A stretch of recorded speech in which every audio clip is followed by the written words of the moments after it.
Well, this feels like it's a strange one. We haven't done this in a little while. Welcome to the Grassroots to Glory podcast. And we are finally back recording. Yeah, it's been a while. It has been a while indeed. As a standard, we are with, I am with my co-host as usual. And I think you're not dying anymore, is that right? Not Not as quite. I'm bad. still not. I got a cough still, but it's like minimal. Whereas Yeah. before it was just constant. We went to, so the last time we actually recorded, I think we just worked it out, was the 28th of October. So we've missed 2 weeks. And I think we went to record and you were just, it was just not worth it at all. No, the quality was terrible and I just couldn't. So couldn't string a sentence together without coughing your lungs up. So, we were somewhat alive, so.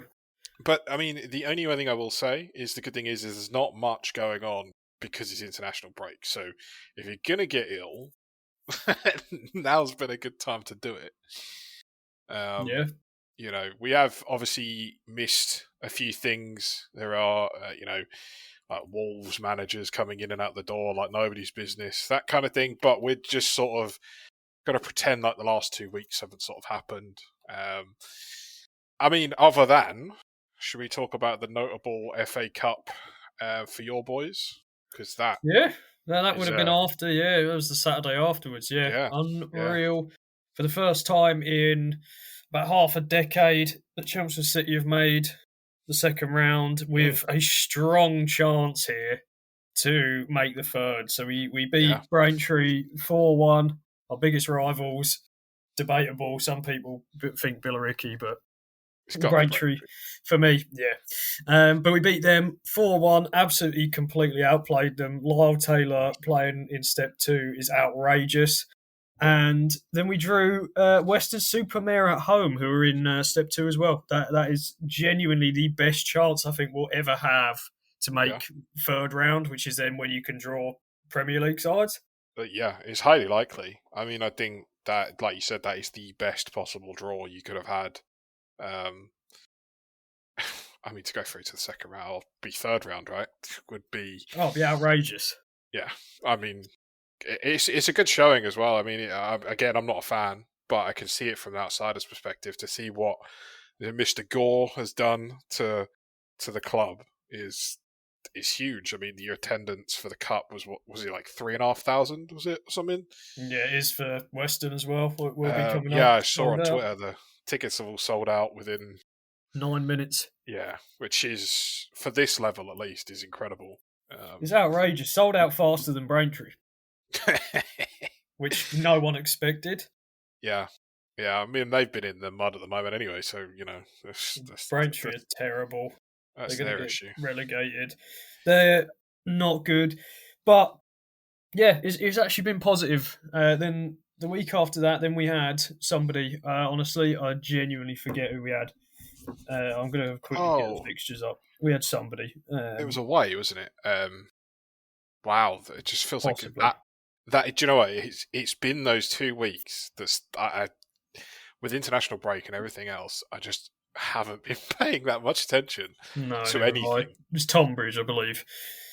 We had Tonbridge away on the 4th, which we won as well. Genuinely, for the life of me, cannot remember the score.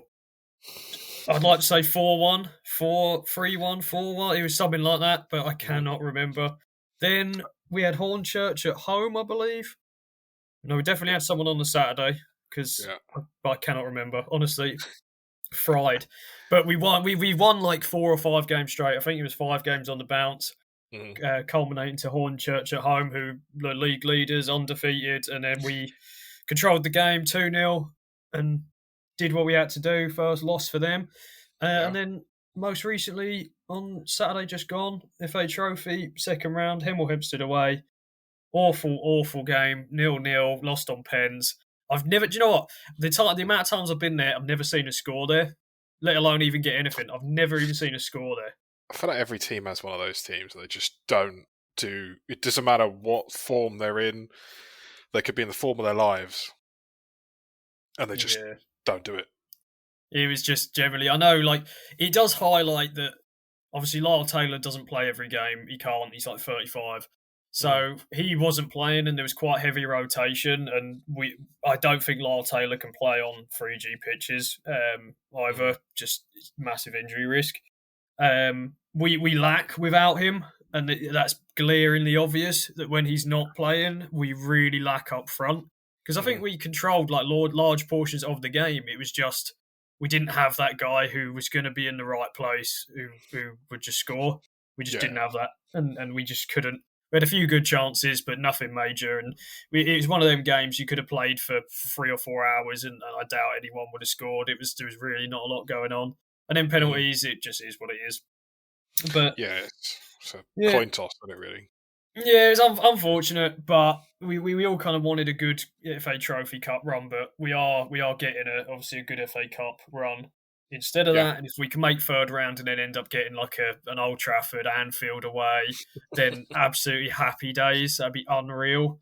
I did say to you though, I did say that I wonder if the Braintree game was going to be the catalyst to kick on, because obviously, regardless of that being the FA Cup, that means something to Chelmsford fans because it's a rival, and to beat them in the fashion that they did, I think it just, if you can get like that for every game, which I think is what's needed, it's shown. Obviously, other than the FA Trophy, it seems to be going well. So I wonder if that was just like a driving force to say, look, lads, we can actually do something here and start, Yeah, you know, possibly. getting Yeah, results. I think certainly helped. We needed a good kind of run. We'd been really inconsistent before that. Looking down at my footballogy fixtures, so prior to Braintree, it was literally loss, win. Then we won in the FA Cup, beat Bath, but then it's loss, draw, loss, win. It's just too inconsistent before that. So with the squad we have, it's definitely a top three squad in paper in that league. Hmm. We have to be making playoffs minimum. So we need to be winning these games. They are playing today. I think it's like Essex Senior Cup, which no one really cares, but it's like I don't even know what round, fourth or fifth. I think it's fourth against Hmm. Bowers and Pitsy away. I am not there, obviously. Do not fancy doing Bowers on a weekday. I can't bother. I don't think there's going to be many there. I know Yeah. the usual group I'm with, no one's there. So, yeah, one I'm avoiding, but I'm sure we will win. They're like step 4 or 5. So, Hmm. be fine. But yeah, other than that, it's looking positive. What about you? What have you been doing? Yeah, well, as I mentioned earlier, I mean, other than, so obviously Malden bowed out of the FA Cup. Me and my dad actually watched the game on the TV. Brilliant first half in terms of the first goal. I thought, it was. Let's be honest, it was never going to happen. But to see that goal go in, and there's all the hope in the world at that point. You're thinking, is there going to be an upset here? Is there going to be this? Is there going to be that? And obviously, it weren't to be. But you know, credit to the fans that travelled, because up to, it's not even Port Vale, is it? But to see Stoke. see to Port Vale Stadium, it's a long old trek for people from Malden. So credit to them to get up there. And I think, if anything, it's just a boost for the club. It's just a point, that hopefully we'll see them kick on, and you know, I think all the stuff on social media. I mean, as it's probably known, I hate social media. That's a no, actually. Any sort of social media post you see, you tend to be Ben rather than me, because I'm a big boomer and I hate it with a passion. But the discourse over Port Vale fans getting riled up and some Malden fans biting back, it's just it is what it is. But yeah, I mean, all around, I think it was a positive. Just focus on the league now, which obviously we should win. But yeah, I mean, other than that, football's been a bit dull at the moment because, again, as I said at the start, we're in international break, and as England fans, it's kind of pointless for us because we've already qualified. So it's Yeah, formalities at this point. It'd be I don't want to dwell too much onto internationals because, well, eventually the World Cup will come around and we'll be talking about it more than anything. I would have liked to have seen maybe some of the youngsters because we'd already qualified, or players that we wouldn't normally see. Just as an Yeah, opportunity to possibly. run out. But I mean, this whole what is it? We're done now, aren't we? So Yeah, it's playoffs now, which Mhm. obviously we're not in. I only know that because my mate is Welsh, and he was in Liechtenstein away that they had the other day. Was he actually? Yeah, he basically so he flew into St Gallen, Switzerland, and if he listens to this, he'll know who he is. But he flew into St Gallen, Switzerland, stayed there, and then got the train across the border on the day and God watched. almighty. I mean, fair play. Yeah, so he was there, and now he is in Wales today for their final game against Macedonia. It's quite a big one because Wales have to win.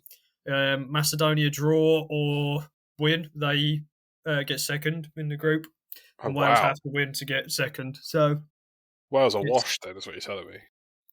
they obviously the days of having Bale and Ramsey and those sorts of players and Mm. Robson Carnu, those sorts of days obviously are long gone. They've got much weaker side Well, than they they still got did. Kiefer Moore up front, and he's about 40. Sometimes doesn't always play, Right, okay. but they do sometimes have him.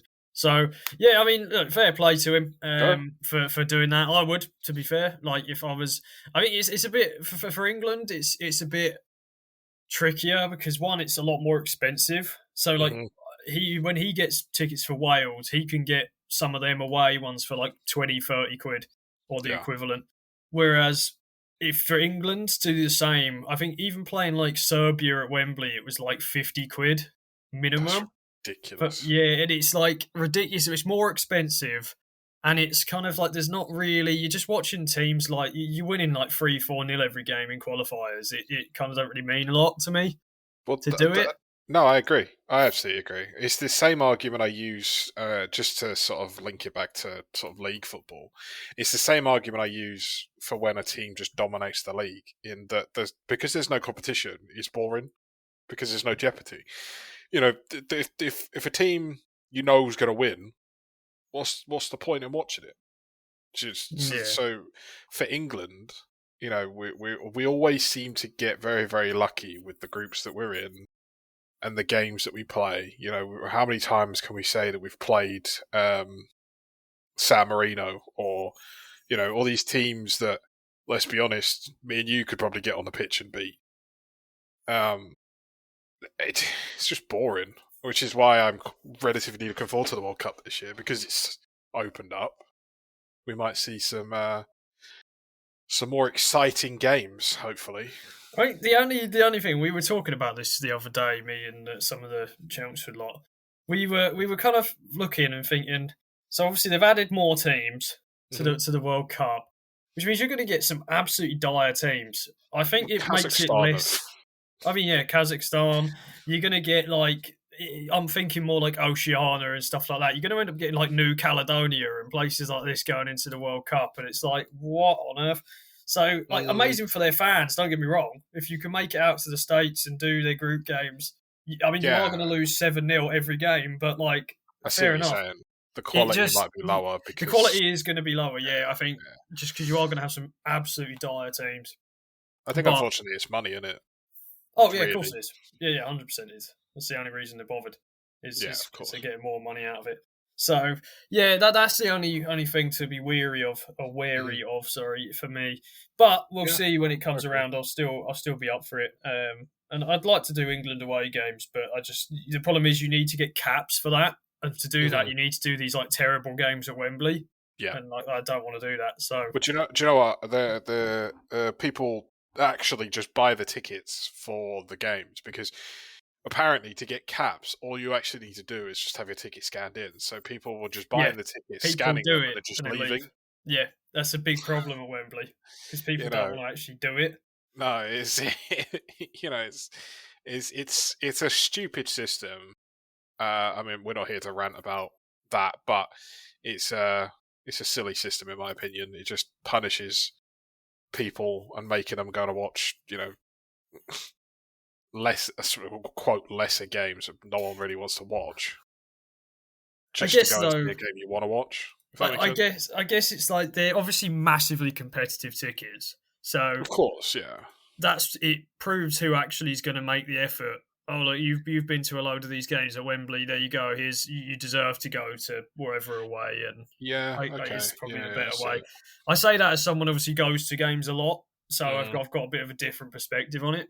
hmm But yeah, I can see like both sides. But yeah, I've heard about the Wembley problem. People are just scanning. I mean, if you're making all that effort just to go you might as and well go scan, in it, right? yeah, just go watch the game at that point. It's only 90 minutes. Like you're Yeah, not it's not there going to all ruin day. your life. No.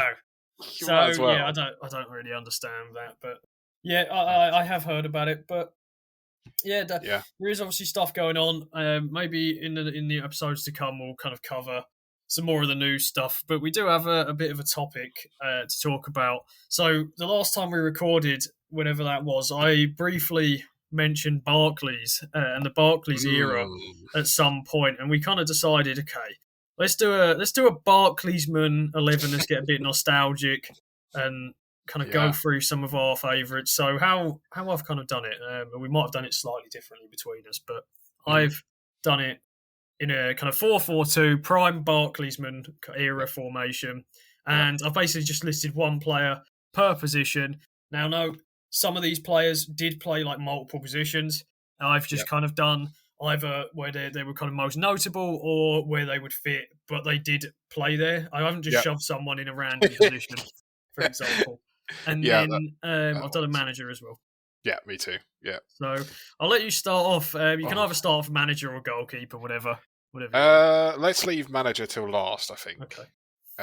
So just as another preface as well. So obviously a lot of these players have played for bigger teams. So I've tried to do ones that didn't necessarily play for the big six. So these are what I would call the best of the rest, I suppose. Obviously, a lot of these players did go on to play for other teams, but I've based mine off a specific time and date sort of thing for that player, if that makes sense. So it'll make sense as I sort of go through my list, and maybe that'll sort of help understand. So in goal, I've gone Shay Given. So mainly more for his time at Newcastle / Aston Villa. Um, Obviously, an unreal goalkeeper, sort of known for reflexes, leadership, like longevity. Just a really, really reliable keeper. I think he's a bit underrated, in my opinion. I couldn't. There was another goalkeeper I was going to go for, who I think you have. Possibly. But yeah, all round, I think just not really much else to say on that. I think he would, yeah, sort of be my reliable keeper. Yeah, fair enough. I don't know about Shay Given being unreal, but yeah, he was a reliable pair of I mean, hands. there is obviously a bit of you know, Well, he was a Man City player, I guess, but certainly was not unreal. there is a bit of a bias maybe there, but yeah, Yeah, so mine, I've gone for Jussi Jaskalainen. He yeah, was the first one that came out to me, most notably known for his obviously very, very long spell at Bolton, who Bolton and Blackburn are probably like the two prime Barclaysman hmm clubs. A lot of these players came from these two clubs. He played for Bolton between 2001 and 2012 and then moved to West Ham later on for a few years after that. I believe, now I might be wrong, some hmm of the figures, because I've got a few stats for some players, some of the figures I was getting different numbers in different places. So I've just gone for the most common one, what came up sort of most frequently. So I believe he's the most capped Finnish player in Premier League sort of history with 436 appearances. hmm Now, there are a couple of different numbers I was getting for this, but this seems to be the most common one that comes up. hmm He known obviously back those days is Barclays era. It was not like distribution. Goalkeepers didn't really do that. It was very much you were there to shot stop. So hmm there's a bunch of keepers here you could probably name that all had very similar skill sets. But hmm Jaskalainen just came out to me, and ultimately that's what Barclaysman is. Is really like who is memorable in that era that wasn't someone who played for a United, Arsenal, whatever. Yeah. And for me, Jaskalainen was that. There's a few others. Brad Friedel, obviously, is another Brad one. Friedel was another one. Yeah. Paul Robinson as well. One of the Yeah. few keepers that scored. I think Brad Friedel did as well. Yeah, I think he did. Too. So there are a few, but Jaskalainen for me, as you probably see, there's quite a lot of Bolton and Blackburn players because they were just memorable Barclaysmen teams. But yeah, moving on. Let's go right back next. Go on, I'll let you go. Okay. So, surprise, I've got a Blackburn player this time. I've gone Brett Emerton, who played occasional right back. I don't think he played there consistently forever, but he played a fair amount of right back. Mainly for Blackburn Rovers between 2003 and 2010. He made, again, the figures might be a little bit off. This is just the most common one that came up. 247 Premier League appearances for Blackburn with 13 goals and 30 assists. So not bad for an era where wing-backs weren't necessarily attack-focused. No. He did. So he's Australian international, pretty solid in that starting 11 whenever Australia played. Very high work rate and versatility, so he actually was quite offensive for a wing back in the day.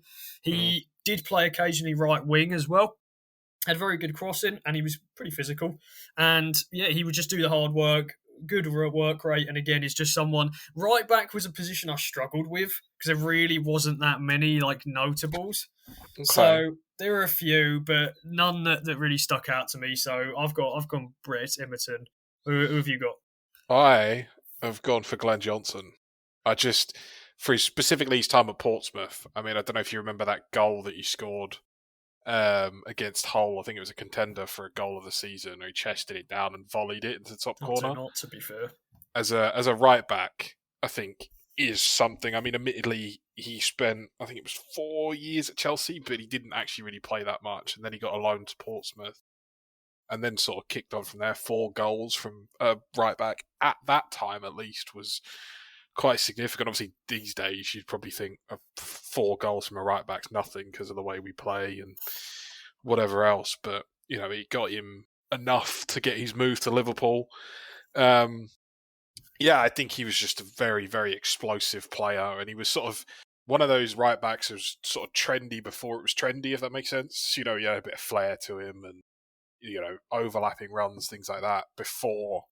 Obviously now, right backs are all, you know, play pretty much as wingers, don't they? So, yeah, I think he was one of the first ones that come to mind. I don't really know why I remember that goal, because I'm not a Portsmouth fan, nor am I a Hull City fan. But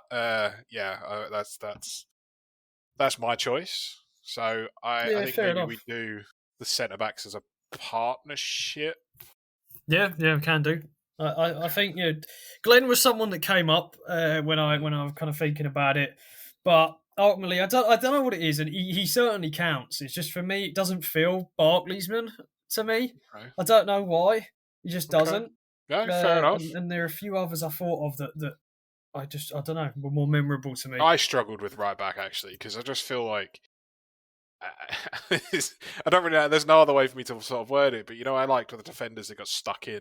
That they'd throw themselves into a tackle and wouldn't matter if they come out with their broken legs, but they're still going in.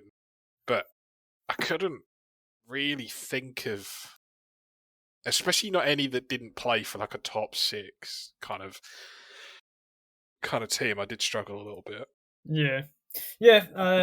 My centre back partnership. So the first one. Now the player was he was reliable in that he would work hard and he would get he would keep the ball out of your net. I got Richard Dunn first. Ooh, so he started at Everton, then obviously spent a long time at Manchester City before going to Villa and QPR. So pretty much been all over the place. He's got a total of 431 Premier League appearances. He obviously regular Ireland international, notable for leadership. His aerial ability was good. He was absolutely honking on the ball, absolutely awful. And I believe. Listen, there's no need for that, is there? I'm not wrong though. That's the thing. He was honking on the ball. He was one of them. I believe he has the record for the most own goals in the Premier League. I believe. I'll tell you what record. Unfortunately, it's 10. He also, oddly enough, has the same amount of red cards as Yeah, he's the joint Premier League record holder for being sent off, along with Vieira and Ferguson, I think it is. yeah. Um, He was absolutely stinking on the ball, but he was just really memorable to me. He was so combative, and he was yeah, completely old school. Like big boy too. he would just break your legs. I think just very memorable. Yeah, no, and he was a big boy. He's 6'2", something like that. So He was tall, yeah, he was a you big know, lad. And the partnership I've gone with him was Sylvain Distin. He ooh, played for 6 clubs in England over his career, and he okay, has the most appearances of any foreign outfield player in Premier League history, which is interesting. okay, 469 Premier League appearances, 7 goals, 6 assists, 126 clean sheets. Now, do obviously dispute that the number was different everywhere, but mm, that was the one that seemed more common. So that's just a common theme where the numbers just seem a bit lost. hmm But he was obviously longevity was obviously unreal. He obviously most appearances of any foreign outfield player. hmm Good aerial presence, leadership, and obviously consistent performer as well. Where was he from? Was he French? Uh, I actually good didn't look at question. any of his international. I'm sure he was. Yeah, he Good was question. French because obviously most notably is again Manchester City was hmm probably his most notable. That and Everton.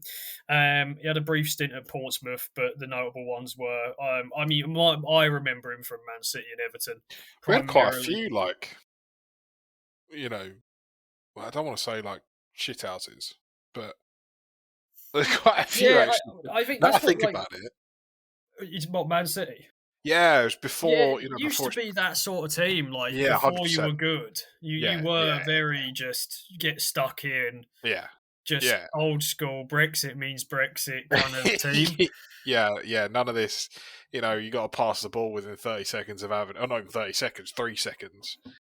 Yeah, Yeah, so they're my two. I think they both were very memorable to me, yeah, and both. I think another thing for me, which is quite important for Barclaysmen, is that they have longevity in the hmm league, and both. To be fair, all of my picks do. I think Brett Emerson. I mean, I say it didn't have longevity. 250 odd appearances and in 7 years is still good, hmm but all of my picks have got fairly long. I think there's a couple maybe that didn't that were just memorable, but that's quite a big one for me, bro. Who are your partners?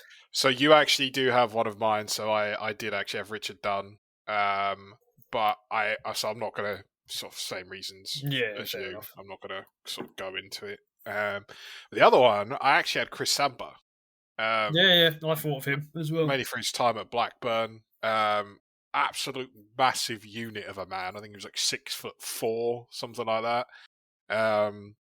Scored 16 goals for Blackburn as a defender in 161 appearances, which ain't half bad, Obviously, being as tall as he was in the air, he was brilliant. He was a tough tackler. Like he'd just get stuck in. And to be honest, I don't think many people really bullied him because of his just No, stature. yeah, he's massive. He played. He's played in a lot of leagues. He played in the Bundesliga briefly. Obviously, Blackburn, went Went to QPR. Russia, I think, Yeah, and then finished before his career QPR. at Villa. No, he went to Russia after. Oh no, sorry, he went Sure, he Russia, did. then he went QPR, then he Yeah, went back to Russia. it was like So, Angie Makachikalo, wasn't it? When yes, they got a ton of yeah, money around that time and started yeah, yeah, buying. They yeah. bought like Samuel Eto'o and all these players, and he was Yes, one of them. yes, yeah, yeah, yeah. Then he went QPR for a year, and then going back. Then ended his career at Villa. Obviously played at international level for Congo. Yeah, I just think he was a big boy, and to me, for my definition of a Barclaysman is the big boys, the ones that you ain't getting past them. None of the little Yeah, there's no intricacies of flarshy. football. No, No, I've got one. absolutely There's not. one flashy player I have. I think it's the only Ooh, one. I think the rest okay, are all more. Actually, maybe a couple. Yeah, there's a okay, couple actually, but okay. yeah, But yeah, we'll get there. But yeah, definitely yeah, that's a prime feature. They're all just brutal. Just get stuck in. yeah. No exactly. real technique. It was just pure No, just pure football, mate. pure Just game. whoever's legs get broken first is you're in. So Yeah, pretty much. um, Left back, I've yeah, gone Leighton Baines. yeah, He was like the overall. I think this one is probably the one most people think of. hmm Played for about 3 lifetimes at Everton. I think it was about 13 or 14 years. He played at Everton, 420 appearances, yeah, 32 goals, 53 assists, and 113 clean sheets. I yeah. think one of the best fullbacks in the Premier League era in terms of crossing, set pieces, delivery, and penalty taking. Really, really, really good set pieces hmm as well for a fullback. I think rivals players like Trent and stuff as a fullback on set pieces and sort of long balls. And he hmm was quite attacking, to be fair, but he could do it all. He was good Yeah. defensively, good going forward, and I think he was a bit more of a modern fullback in terms of his play, just hmm obviously in that era. But I think he was the one that just stuck out immediately to me. Obviously, I mean, he only stopped playing for Everton anyway in I was going to 2020. say, yeah, I was going to say to you actually quickly that he didn't, like, he hasn't long retired really. No, not at all. I Um, think he's yeah, a coach now. quite possibly. Yeah, yeah, he was my pick as well. I Yeah, I'm think not surprised. I think he's great the player. standout. Yeah, Yeah, he is. yeah. Managerial career. He was at Oh, is Everton. he? I think as a caretaker. Don't know if he's Ah, still okay. there. But I don't know that. no, I remember seeing it when what's his name got sacked. Deitch. Oh, I yeah, remember seeing him there. I think he did a few games, and then Moyes came in. yeah. But So also played for Wigan as well. did Baines. he really? Yeah, so you could count Oh, that. yeah, Obviously, he's known for his time at yeah. Everton, but Of course. that's he did also play for Wigan before that. So, yeah, Okay, I think fair. sound pick. So I've got 2 centre mids because I've done 4-4-2. hmm These can be CDMs, cams. Really not stressed. I'll let you go for your partnership first. In the midfield. Okay. Okay.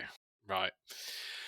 So I've been my bias is kind of coming through now. I'm going to apologise for in advance. So my midfield partnership is Gareth Barry and Stephen Ireland. Oh, Um, Jesus. I can argue Gareth Barry better than I can Stephen Ireland. Yeah, Stephen Ireland. I'm not sure about that one. I, So Gareth Barry, we'll start with him. Obviously, I personally probably one of the greats for me anyway. Obviously, I think just tactically he was brilliant, consistent. Other than the fact that he had a ton of yellow cards, I think to this day still holds the record for the most yellow cards in the Prem. But for me, that it sort of builds on my point of that I love a player that just gets stuck in. I mean, if anyone is living proof of someone getting stuck in, is the man with the most yellow cards in the league. Yeah, I think just an incredible player, and to be honest, I think quite like longevity because I think if I can never get this round the right way. He either went to Villa from us or come from Villa to us, but he played for a very very long time. Great player all around. I think aggressive. Excuse me. Could just sort of hold the midfield by himself. So that would be my argument. Stephen Ireland, my other one, is a bit of a loose. I kind of struggled a little bit. I did have another name, but I wasn't that confident on it. go on, say it. I had Scott Parker. Jesus. So I stuck with who I would sort of know more, if that makes sense. Obviously, joining City at 18. Good run for us, 138 appearances, 16 goals. Good player. Went on to play for 20 years in total. Went to Bolton, Stoke, even Newcastle briefly. Oddly enough, he's at Withenshaw right now. Hey? Yeah. Yeah. I don't As know a what. player? I have no idea what capacity. But he's at I have Withenshaw not heard FC. of that. Yeah, I'm gonna have 2025. to. You're here typing. I'm looking it up. I have. Stephen Ireland. He's got to be a Yeah, coach, surely. I would assume so because I think he's in his 40s now. Oh, he's 39. He's a player. He plays for Wythenshawe. They're like, that's Northwest Counties. What's that? Step 5, step 6? What on earth? Hey?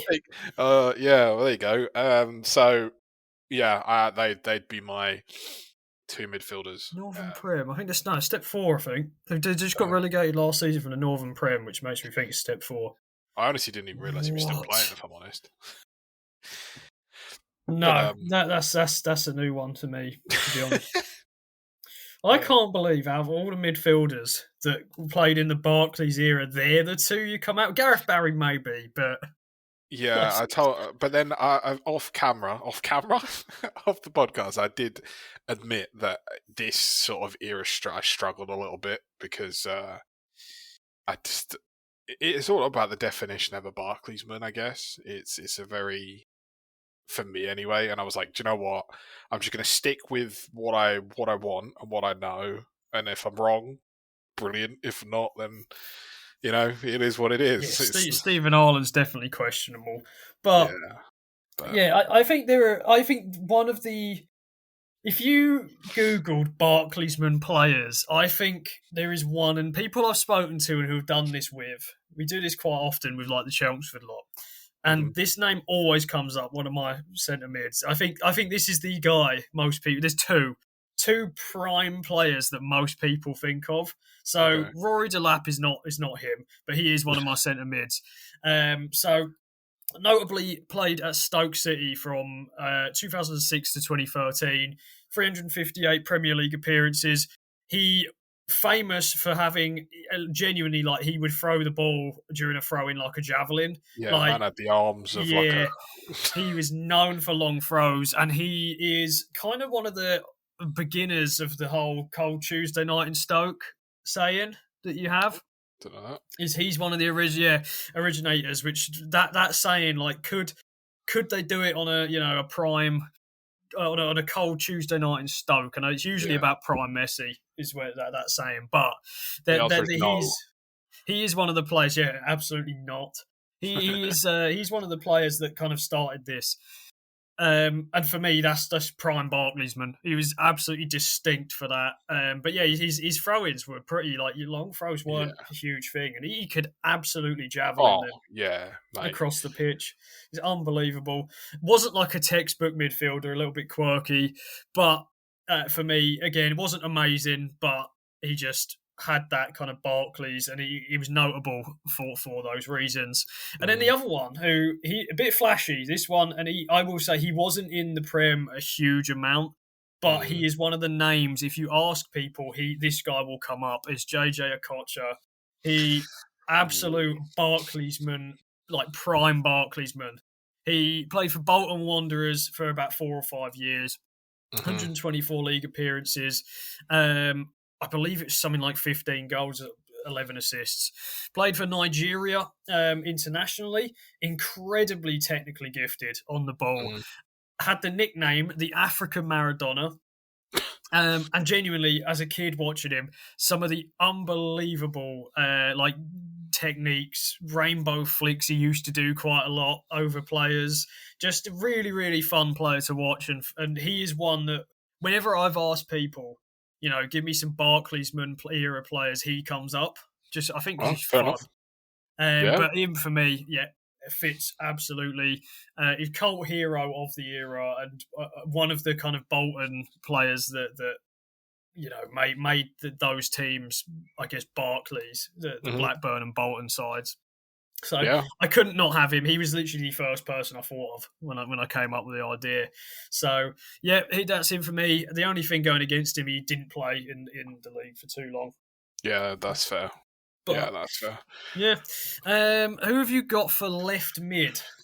Left mid. Oh, okay. So I feel like I've done this one quite well. I think he's still playing now. He must be about 40 at this point. I went for Ashley Young, before he reverted to a left back and got about 40 years old. Really? It's questionable. I mean, he obviously most notably most appearances for Manchester United is probably a bit iffy. But go on, I'll See, be I went interested. for more of his time. Well, yeah, this is where I struggled, and this is my problem with the. And I think I've stated this before, is that the only team I really paid attention to was City, Yeah, and yeah. paid attention to was sort of, you know, I was never a huge football fan. So the thing is obviously I struggled because I didn't really watch. I'm not going to sit here and go, oh, I watched, Blackburn and Portsmouth and, all these different teams and stuff. Yeah, you But had some team like Charlton. yeah, so but from what I remember, at least, electric pace. It was creative. He'd score goals. Sort of a great winger at the time. Obviously, when he was young. Um, I think the most notable that I can remember would be the last minute winner against Everton. I think he was like sprinting like 60 yards out on a counter attack and just absolutely whipped it in. Yeah, he was very quick. So, yeah, again, there are probably names that you could throw in there, and that I'm probably missing an obvious one. But yeah, I'd say I'm going to stick Yes, it's with. questionable, You but can't change your list. You know what I yeah, mean? I'll honestly let you keep it. But yeah, definitely a questionable one. Just because I think obviously the majority of his career, I believe like 10 years or so, was at Manchester United. But Yeah. mine, I think, is the other obvious one. To be fair, you literally, as you said, this is another one everyone thinks of. Is Morten Gamst Pedersen. He is prime Barclays again. He is someone that, so if you ask someone, this will be a name that will come up 100%. Part of that Blackburn squad for about 9 years, 2004 to 2013, 259 Premier League appearances. He didn't play exclusively left mid, I will say. This is just somewhere he did play. He did Yeah. play centre mid as well. I couldn't fit everybody in, and he did play occasional left mid, so I put him there. Yeah. He Fair. 34 goals, 39 assists, Norwegian international, but obviously before their kind of heights that they're at now, when Norway didn't really qualify for anything. Probably the notable Norwegian player of his day, other than Solskjaer, probably. Obviously Yeah. famous because his left foot was just unbelievable. Like the Mm. amount of just goals from like 40 yards out, he'd just bang and Mhm. just they'd go in. His free kicks, his crossings, unbelievable. And again, yeah, one of the kind of classics of that Blackburn and Bolton era that made the Barclays, and he's certainly, I think, one of the big ones. Mhm. Very flairful player as well. I think he was the other one that, and with JJ Okocha, that is pretty technique Yeah. heavy rather than just being get stuck in. But Yeah. yeah, for me, certainly couldn't think of anyone. And him and JJ were the two first I thought of when coming up for it. MGP was special and a very notable player. I actually know a Blackburn fan as well. Mm. And he still has about 4 jerseys from when he was a kid with Morten Gamst Pedersen on it. So, That's quite cool. yeah, a very popular player in his day. Who's your other winger? I went Stuart Downing, Yeah, and fair I enough. remember him. I don't know why I remember him really either, because again, I'm not a Middlesbrough fan, but um, he was. If I remember rightly, he was incredible on their UEFA Cup run. I think he scored twice against Roma, 2006. I want to say They made like um, semis, was it? quarters. I think it might have been semis, but either way, and I just feel like he was, your classic winger. He'd run at a man, he'd take on the man, like none of this, tricky. He's just going to take you on. He's going to get past Yeah. you, and he's going to deliver. I think obviously goal output not amazing, really. Well, it's not awful, but for his first stint, at least 181 appearances, 17 goals. And obviously went on to play for Villa, Sunderland, Liverpool, West Ham, but then back to Middlesbrough. Yeah, I think just for me, that's the kind of winger I want. That's the kind of winger I like to Yeah. watch. Obviously played for England as well. Yeah, he did. And oddly enough, he only retired in 2021. So Where did he retire? Blackburn. Did he? Yeah, he was a Blackburn for 2 years and then retired. So Must have been Championship Blackburn. I suspect so. Yeah, yeah, it was. Yeah. So, So, but total career yeah, appearances of almost 600. Jesus. Yeah. So longevity in total, scored 50 goals in 600 odd appearances. It's 597 to be exact. But yeah, I think great player. I think 35 England caps. Can't really get much better than that, really. Yeah, I think that's Yeah, fair enough. quite round off for me. Yeah, fair play.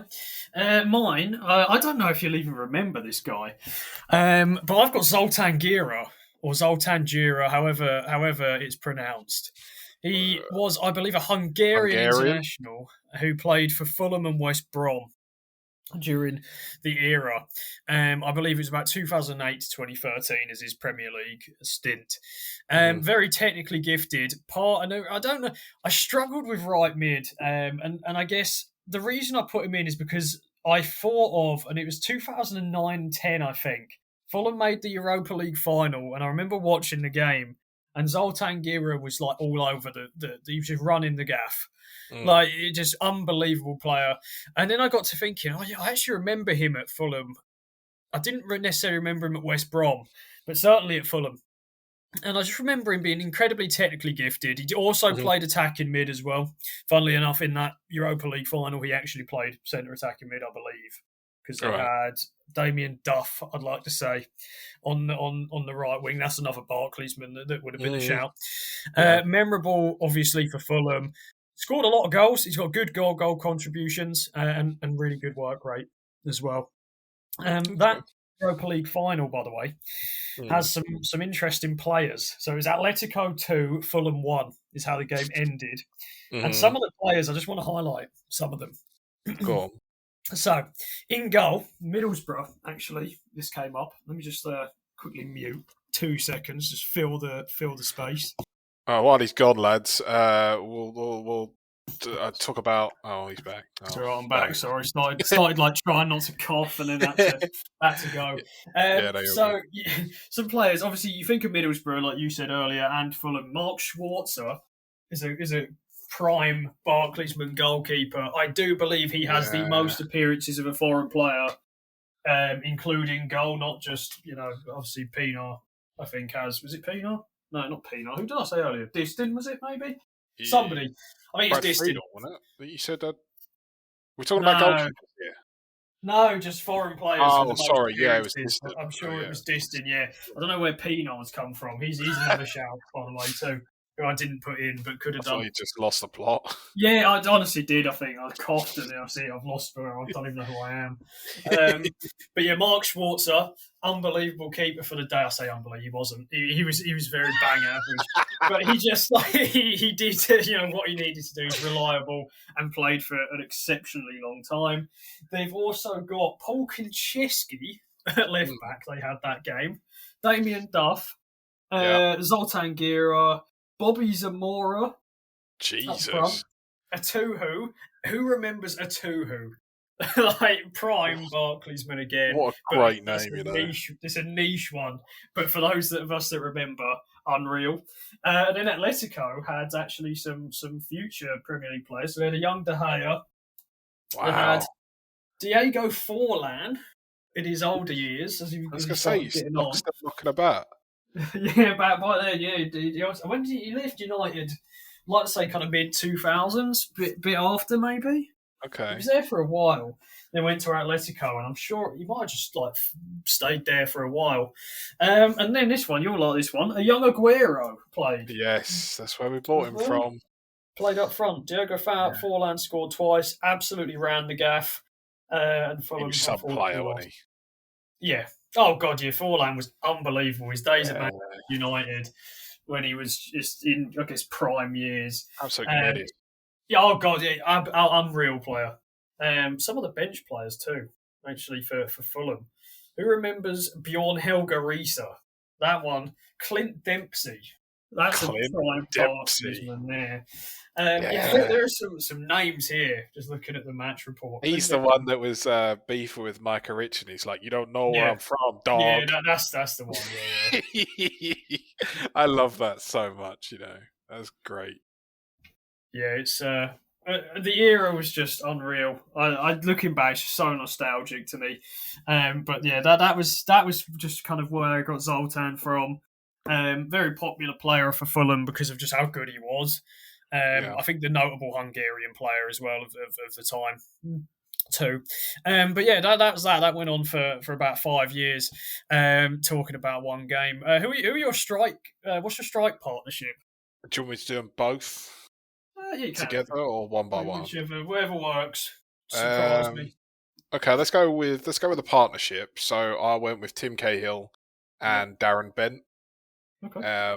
Tim Cahill obviously doesn't really need much introduction. Obviously started off playing for Millwall. Well, I say if you want to say started off, he started off in Australia, but played for Millwall, and then went on to play for Everton. Those were sort of the only two English clubs that he actually ever played for.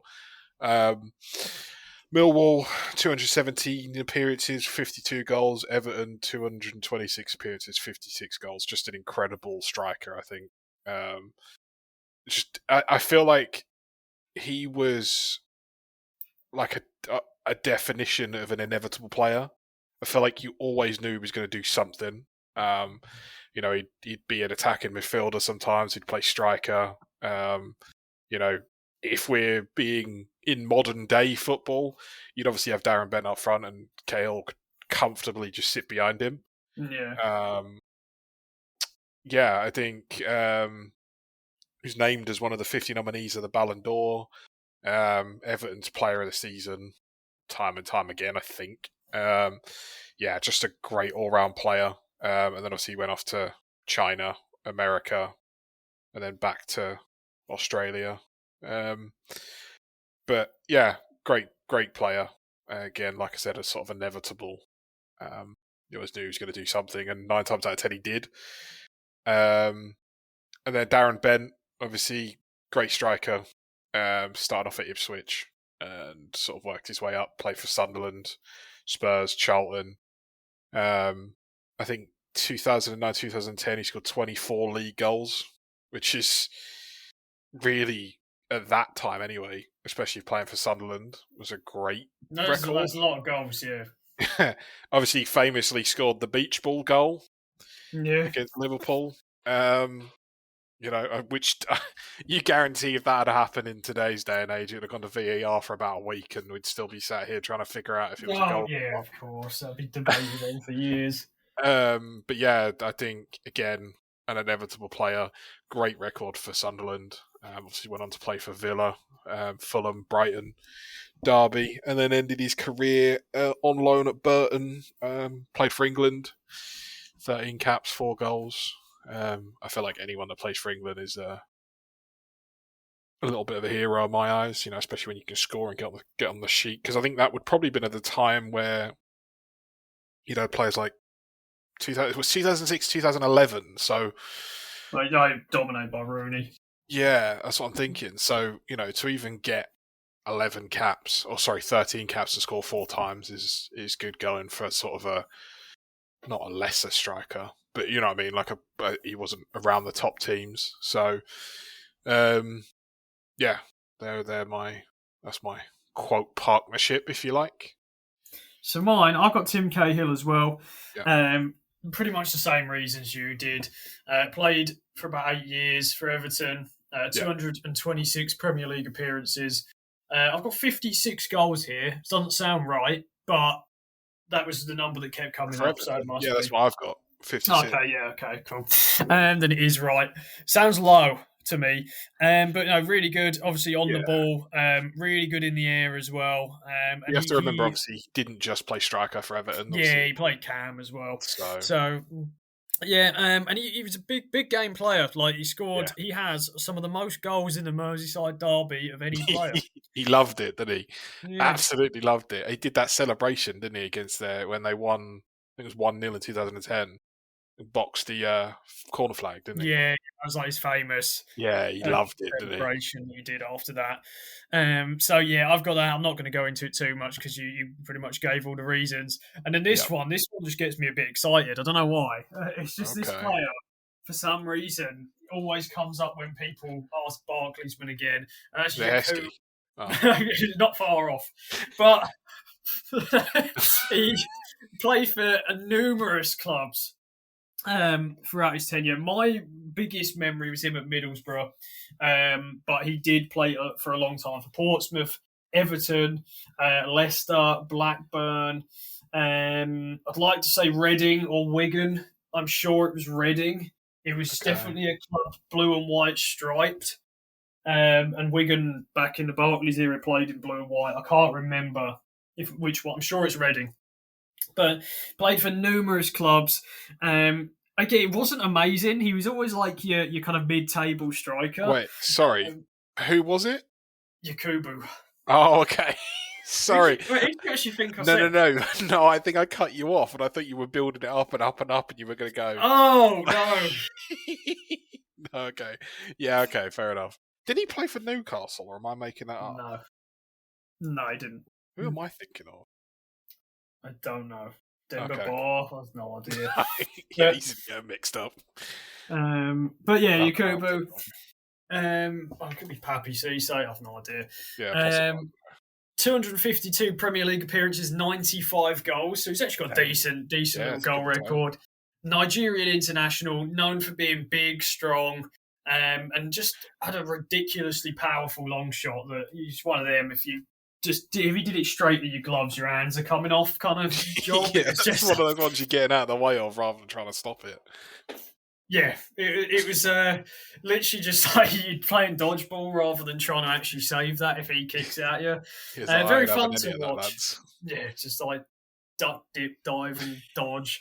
It's he scored a lot and a bit mercurial, but perfect, I think, to end off the kind of Barclaysmen 11. Just a very memorable player who played for a long time in the era. What manager have you got out of interest? I went David Moyes. I think pinnacle of Barclaysmen. You know, he barely ever changes his tactics now, let alone back then. You know, he just standard. I always sort of if Sean Dyche was like a prevalent manager in that era, it would have been him. Just because he's a Brexit means Brexit kind of manager, and he don't. Yeah. Defense, and then hopefully score. But yeah, Moyes, obviously, long time with Everton, great work ethic. I just think was capable of sort of turning mid-table teams into European teams, and great manager. And I think just if anything for his longevity, won, obviously, I know it's more recent, but won West Ham the European Cup. I think Moisey. Well, who did you go on? Harry Redknapp. He obviously managed numerous sides: Portsmouth, Tottenham, West Ham being the kind of notable ones. I think he was the type of manager that he was a very good man management. Yeah, some of the kind of better man management in the league. Very motivational. He liked giving chances to kind of like journeymen as well. He wasn't the type that was going to kind of stick to just his 11 and have favourite players. Like he would give like these lesser known players a go. Another one that he gave a chance that wasn't really destined to make it but did was Tarat at QPR. Yeah. Terrible attitude. Yeah, and that was like most managers would have just binned him. But Harry Redknapp gave him a chance, and he obviously ended up being, to be fair, like Tarat is someone you could actually have as a Barclaysman. Yeah, that's a shame, actually.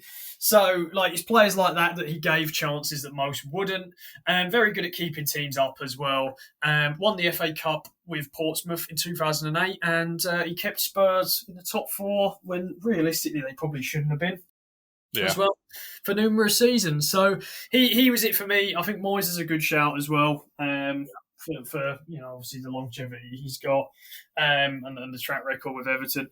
But yeah, that's the starting 11 and manager. yeah, I think overall we've got some decent lists. Yeah. There, No hooners. No hooners. Normally, there's some like crazy opinion by me, but for well, once, I've had a sensible one. Stephen Ireland, That, Ashley out of all the Young. opinions I've had, that is probably the No, most it's tame. tame. It's the tamer ones. Yeah, Ashley Young, I think, is questionable whether he even classes, but Yeah, that's it's fair. it's yeah, I can't believe was he your left mid, Ashley Young? Yeah, yeah. Ashley Young over Morton Gamps Pedersen. That's disgraceful. Yeah, see, I don't remember him, so really, it's kind of I can't just. Jeez, you need to I go can't, watch some old highlights. no, that's long, isn't it? I can't bother. Jesus, this guy. Ask me about But City during that time. I'll be able to answer. But other than that, that's about as far as it goes.